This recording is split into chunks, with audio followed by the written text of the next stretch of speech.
Yes, so hello everyone. So I'm happy to be there and at this edition of the first DEM after being a spectator to talk to you about formal verification. So it's a technique to analyze code and to make next full coverage by making a mathematical analysis of the code.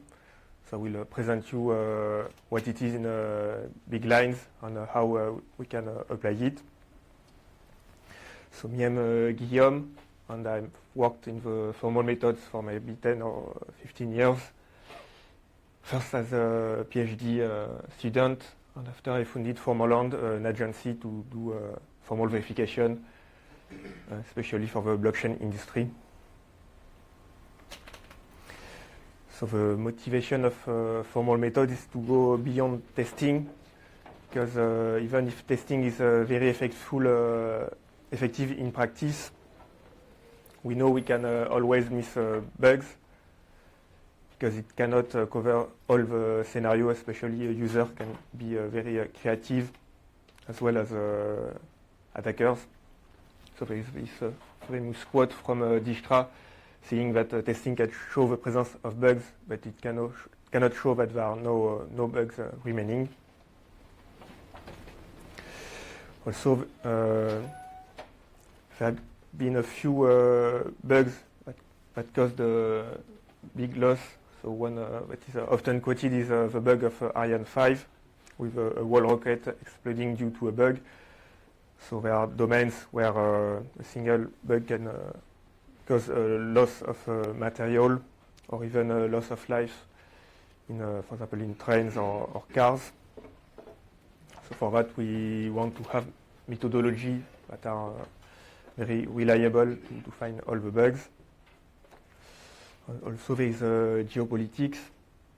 So all the spy agencies in the world, they want to find vulnerabilities to be able to attack other states.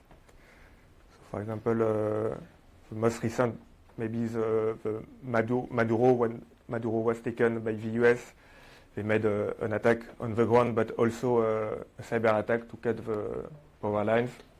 So it shows that even if you are a president, you are concerned by the security, and all the government should invest more in protecting their systems.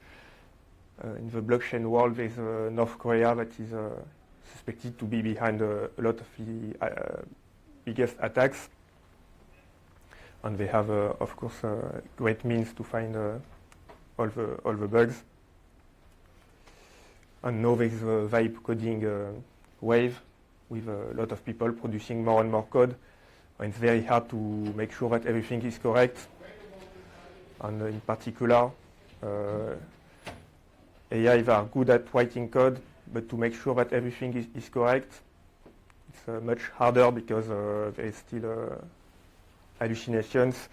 And today there are a lot of offers to find bugs automatically with agents specialized in cybersecurity, but we see that there are still kind of bugs that they cannot find reliably, like access control errors. And for that, it means that we need better and more systematic tools. So formal verification, so it's a mathematical method to ensure that a program is bug-free for any possible input. So I don't know if some of you have been familiarized with the subject, but when I first saw it, I found that surprising for many reasons.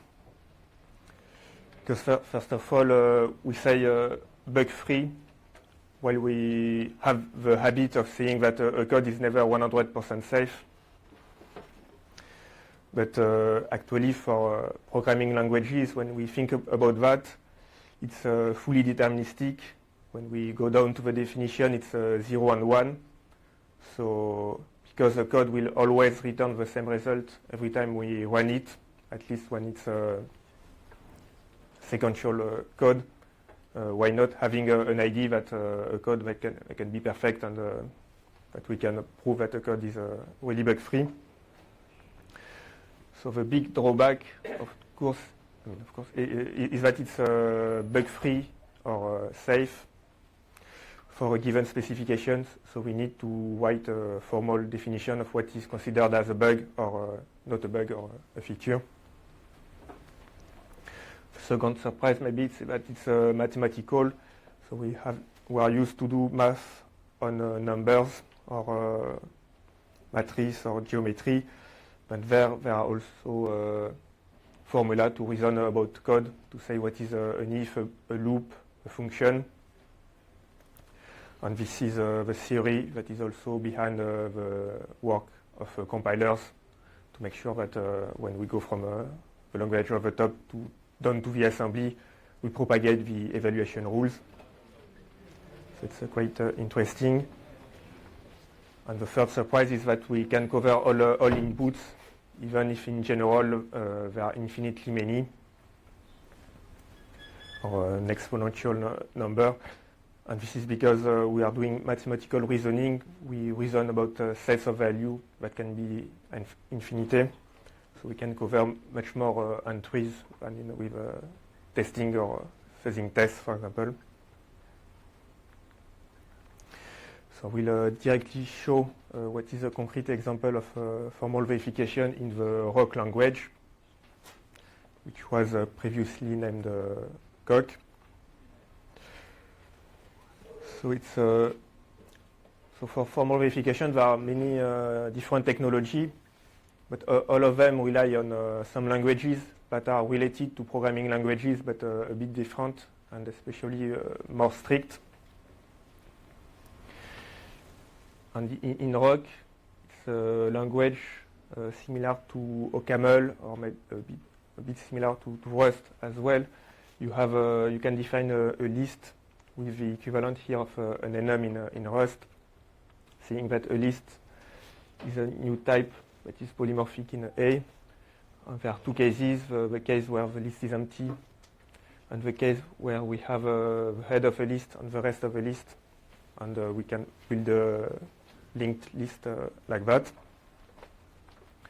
So we have a small programming language.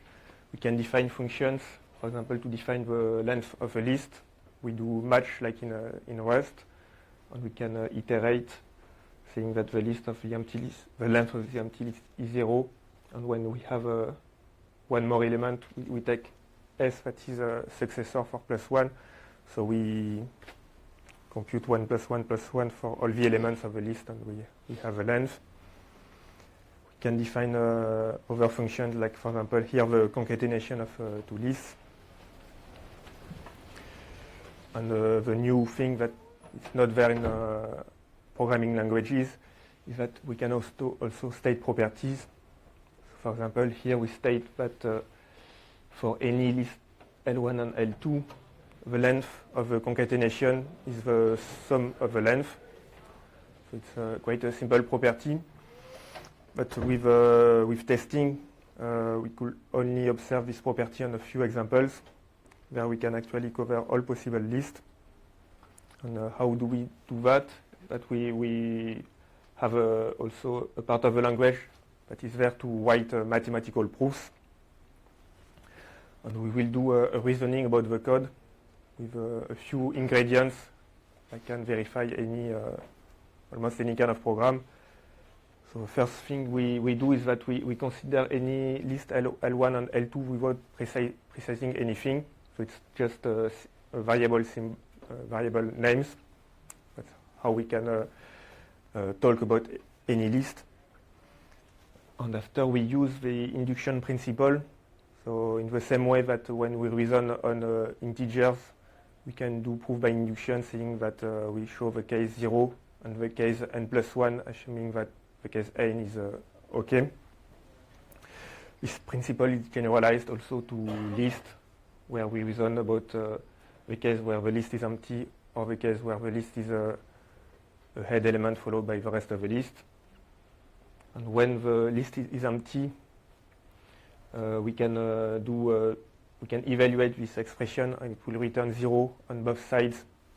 So we use reflexivity to say that the equality is trivial because it's the same thing on both sides.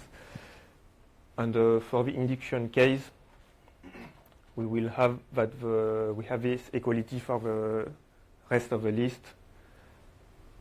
And using this equality with rewriting, we get back to the fact that the two sides are equal. And when we do QED, the ROC system will check that our proof is actually correct.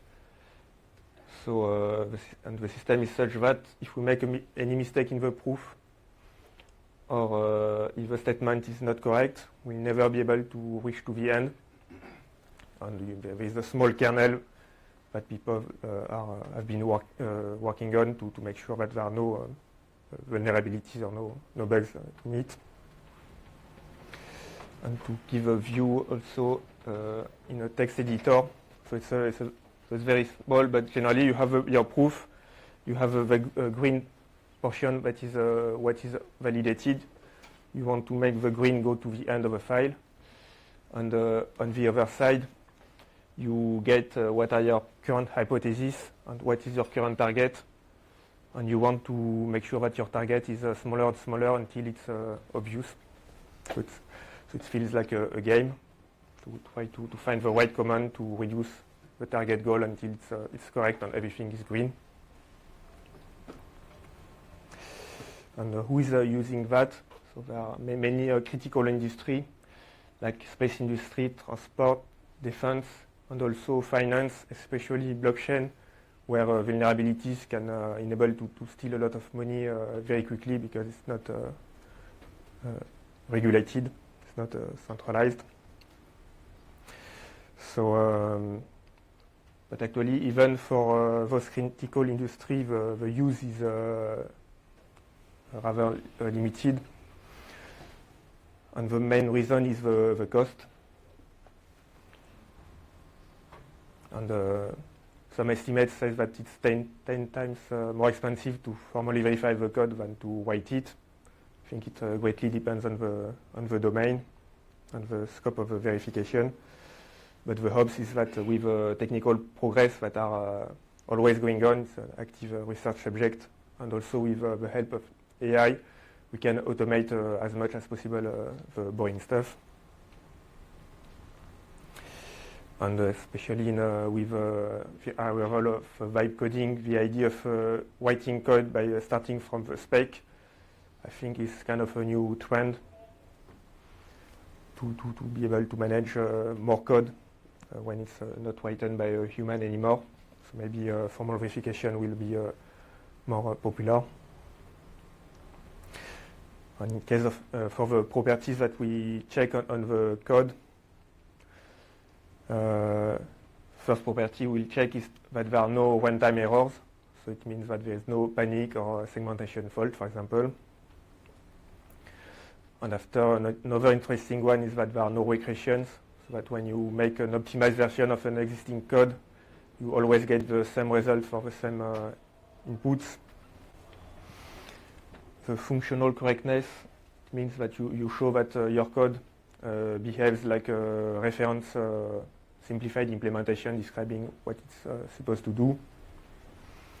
And after, you can create business rules also that are specific to your domain to say that, for example, a user that is not admin is not supposed to access to a certain set of values or things like that. And you need to define your business logics rules correctly, but generally the attack surface is smaller than all of the code. And there are many methods. It's a bit of a spectrum.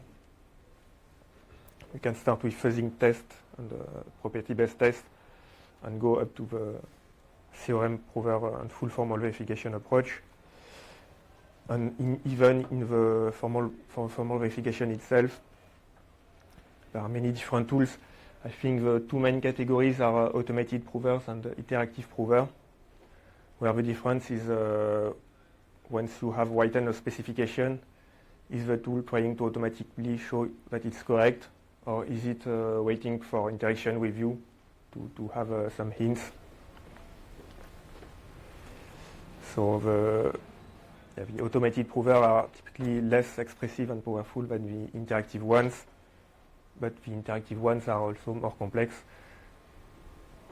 But it's comfortable to know that you will never be stuck when you use interactive provers, such as the Roc language that I've shown. And hope also is that with AI it will be even simpler, because since they interact through a language, AI can talk to these systems. There have been a few investments like Harmonic or Logical Intelligence recently in this domain to use LLMs to talk to interactive provers. And the main languages are Roc, which was one of the first one, Lean and Agdan derivatives of this language, and Isabelle is a different branch, but with a similar level of expressivity. And the Roc language, for a bit of history, it was invented, I think, around 1884 by Thierry Gauquin. It was named the calculus of construction. It was the first time someone achieved to make a lambda calculus extension, so minimal language that is mixing well programs and proofs in a way that things are that you cannot make wrong proofs and still write code. So it's quite a good, a nice achievement where it was discovered. So it's both a programming language, like we have seen, and a math language at the same time. So it means you can write proofs about your code to show properties that are always true about programs. And you can even use it the other way around to write code that is generating proofs. So you can make decision procedures for algebra, for example, to be able to compute whether a property is true or false. So you can use it both ways. It's very elegant. And there is a feature of dependent types, meaning that, for example, in C, when you have an array of a certain size, you need to have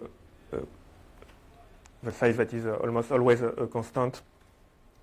But there it can be any expressions, and it will type check that, and you will be able to mix types and values freely.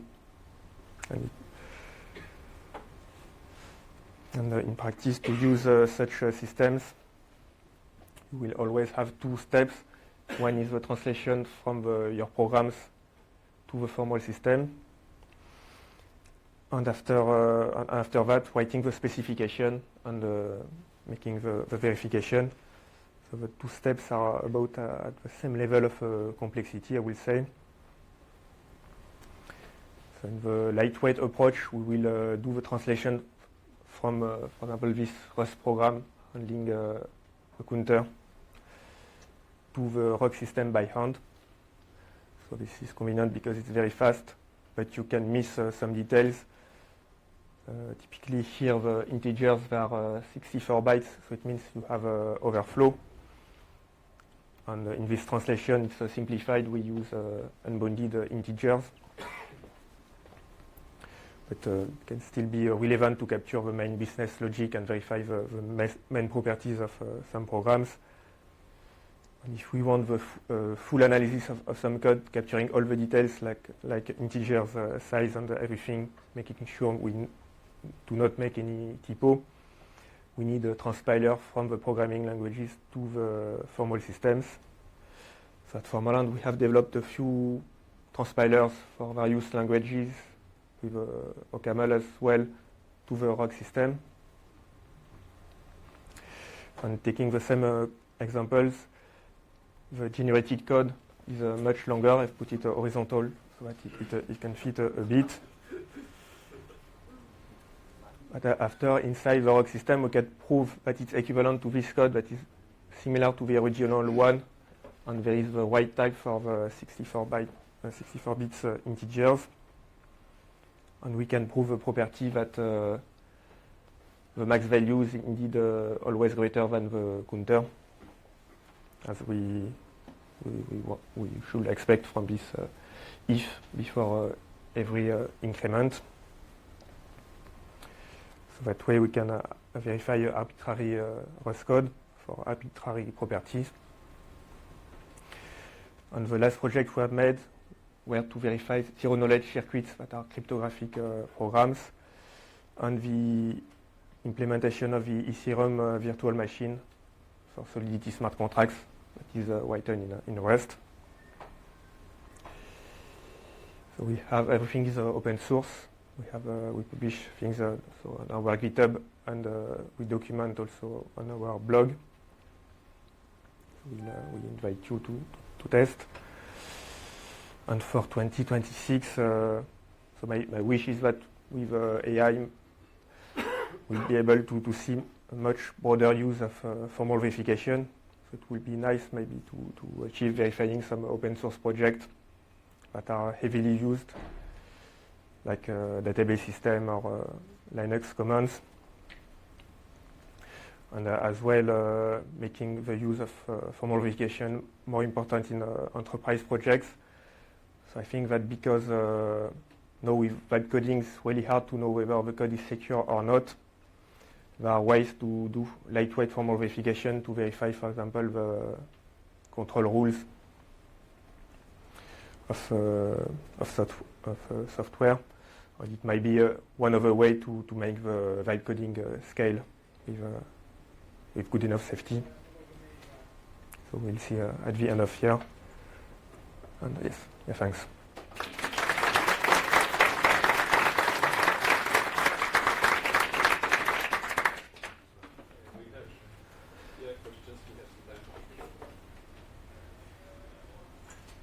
Thanks a lot for the presentation. It was very insightful, and I was very happy to learn about OCaml.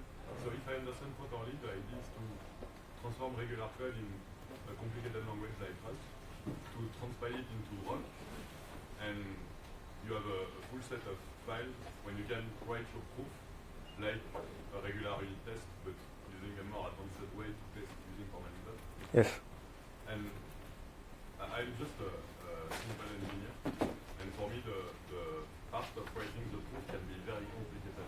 So I guess I can probably load the CLI well, my OCaml code transpiled to Rock, and after that I'm stuck because I need to learn Rock to be able to perform tests. Yes. A solution for that? Yes, the way we work is that we sell this as a service company, so it's a solution to pay for it. But otherwise, I think that for formal language, even if you use automated provers, you kind of still need to learn how to use them. Yeah. Because for automated prover, you will need to learn how to split your specification in pieces that can be verified automatically. So I think it's kind of like learning about front-end, like when you are back-end or things like that. It necessarily takes time. Do you have a catalog of software that when writing the proof inside the Rock extraction, you get some feedback about the fact that the previous implementation was wrong, and how do you write the proof to highlight the fact that the first implementation was wrong? You mean like some guides? Not guides. Examples, showcase.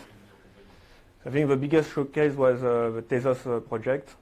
So translating the core of the Tezos blockchain. It was 100,000 lines of OCaml to Rock and verifying parts of it. So we didn't find really a lot of bugs because it was already heavily. Yes.